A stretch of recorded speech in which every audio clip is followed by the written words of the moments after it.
Setelah upacara penurunan bendera merah putih pada tanggal 17 Agustus 2024 Ya. jam 6, kan Presiden Jokowi dan Presiden terpilih Prabowo memberikan keterangan pers, doorstop. Ya, iya betul. Ditanyalah oleh para wartawan, Pak, nanti tahun depan di mana? Ditanyanya kepada Pak Jokowi langsung bilang di sebelah, loh ini presiden Tanya terpilih. ya ke presiden terpilih waktu itu. Tanya dong. Terus wartawan bertanya ke sana. Tanya ke Pak Prabowo. Prabowo menjawabnya kira-kira, karena saya baca beritanya, Mas, insya Allah bahwa upacaranya akan di sini. Ditanya lagi oleh para wartawan, apakah di sini dan di Jakarta atau bagaimana Pak? Belum tahu, tapi yang pasti upacara di sini. Beritanya itu dimuat loh. Saya baca di kantor berita Antara. Saya masih tuh ekspresinya Pak Presiden Prabowo dengan waktu itu Pak Presiden ke-7 Pak Jokowi itu mantap sekali, kayak satu suara gitu bicara soal keberlanjutan upacara di IKN, Mas Ham. Iya.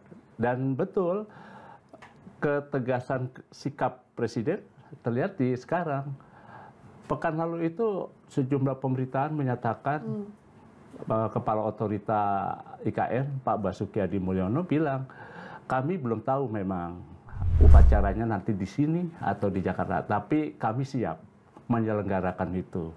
Bahkan sejumlah event sudah disiapkan. Bahkan tempatnya nanti di tempat lapangan PSSI yang waktu itu sudah diresmikan oleh Presiden Jokowi. Ya, tuh Mas Adi udah siap sebenarnya infrastrukturnya buat upacara lagi. Yang kemarin aja tuh ya waktu pas transisi kan sebenarnya masih banyak yang harus disiapkan tapi digelar di sana. Sekarang lebih siap tapi nggak di sana. Ya, itulah yang saya sebutkan bahwa pemerintahan kali ini itu adalah sebagai pelanjut dari pemerintah sebelumnya. Memang tidak ada bantahan. Ya. Tapi kan saya kira ada koreksi dan penyesuaian di kemudian hari. Dari segi program, kita bisa cek program-program prioritas Pak Prabowo per hari ini totally different dengan apa yang dilakukan oleh Pak Jokowi yang memang portofolionya membangun infrastruktur. Ya. Kalau Pak Prabowo kan langsung membangun misalnya sekolah rakyat, makan bergizi gratis dan seterusnya.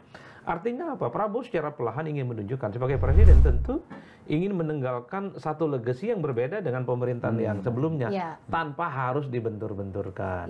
Itulah yang saya sebutkan tadi. Secara politik, secara simbolik harus kita baca.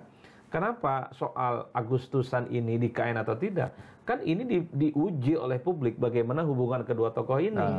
Kalau di sana ini menunjukkan bagaimana hubungan keduanya mesra ini tokoh, kan kira-kira begitu. Kalau tidak dilanjutkan kok rasa-rasanya sedang tidak oke-oke saja.